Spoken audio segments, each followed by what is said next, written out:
Eto mga paps, yung isang pugita na maliit pa at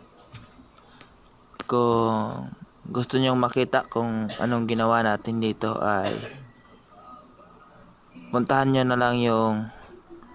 aking YouTube account at makikita nyo dun yung mga iba't ibang video na mga tungkol sa pangingisda at paki-like and subscribe na rin sa ating YouTube account at maraming salamat sa inyong lahat.